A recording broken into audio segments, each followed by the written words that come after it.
diskusi singkat ini. Kali ini tema tahun ini Hari AIDS Sedunia Kota Jayapura, hak setara untuk semua, bersama kita bisa. Materi diskusi kali ini kesetaraan. Kesetaraan akses terhadap, pertama mungkin terhadap pengobatan dan layanan kesehatan.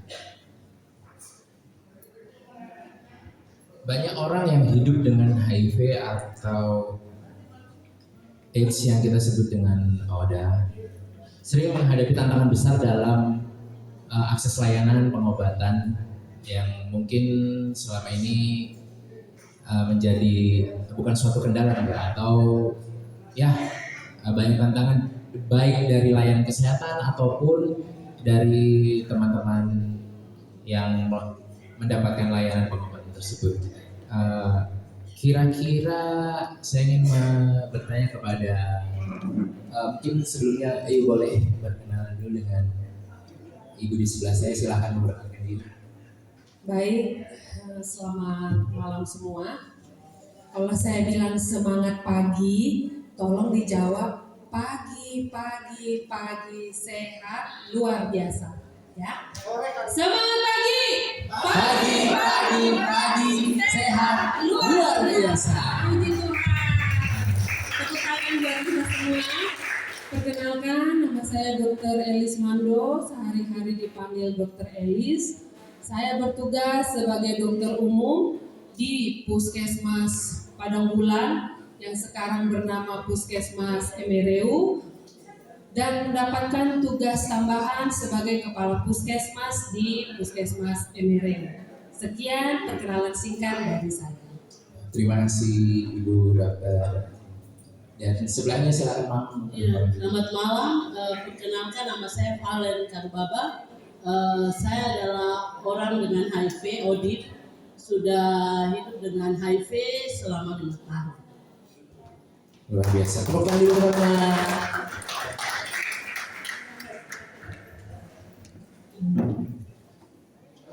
Kesetaraan akses terhadap pengobatan dan layanan kesehatan, utamanya terhadap pengobatan HIV dan AIDS ya. Bagaimana Ibu Dokter menyikapi yang terjadi saat ini, mungkin selama kurun waktu 2024 ini? Bagaimanakah dokter selama ini melayani mungkin teman-teman, akses lainnya bagaimana, seperti apa? Mungkin dokter bisa menjelaskan sedikit. Baik, saya ini bertugas di Puskesmas Padang Bulan itu baru 2 tahun, karena Puskesmas Padang Bulan atau Puskesmas Emereu itu baru diresmikan tahun 2022. Sebelum saya ke Padang Bulan, saya 5 tahun bekerja di klinik PKR, ya, Pusat Kesehatan Reproduksi. Jadi, buat teman-teman sekalian, Bapak Ibu, bahwa pemerintah Kota Jayapura di dalam hal pemberian layanan akses kepada bukan aja dengan orang dengan HIV, tapi terduga, ya. Jadi ketika ada orang terduga HIV, kita itu melayaninya yang pertama adalah gratis, ya. Semua pemeriksaan di layanan kesehatan Kota Jayapura untuk HIV dan IMS itu gratis.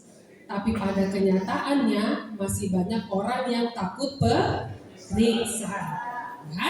Udah gratis takut, gitu, ya. Itu yang membuat stigma, kan, seperti itu. Jadi kalau layanan semua lancar, kemudian ketika orang terduga HIV ini positif, yang paling pertama adalah bahwa mereka itu takut ke layanan. Karena apa?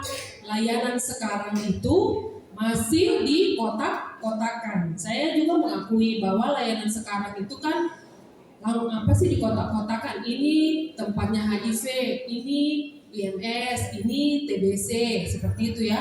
Jadi ketika ada klien, pasien datang menuju ke kiri, oh sudah tahu tuh, itu sudah. Jadi stigma itu yang membuat layanan itu terhambat.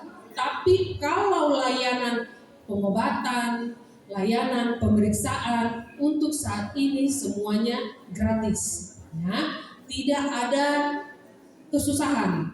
Cuma yaitu tadi yang paling besar di dalam HIV/AIDS adalah stigma. Itu saja sih. Terima kasih penjelasannya Ibu.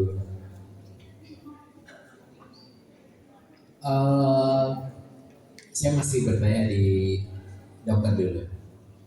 Bagaimana mengatasi stigma dan diskriminasi terhadap ODA apabila terjadi di layanan atau saat mungkin ada pasien yang mengakses layanan tersebut? Bagaimana sih bagaimana dokter, pandangan dokter jika seperti itu terjadi di layanan kesehatan? Saya sebagai pimpinan di puskesmas selalu menanamkan kepada para staf bahwa dari raut muka saja kita tahu. Saya izin berdiri ya. Contohnya nih, datang petugas dari ruangan.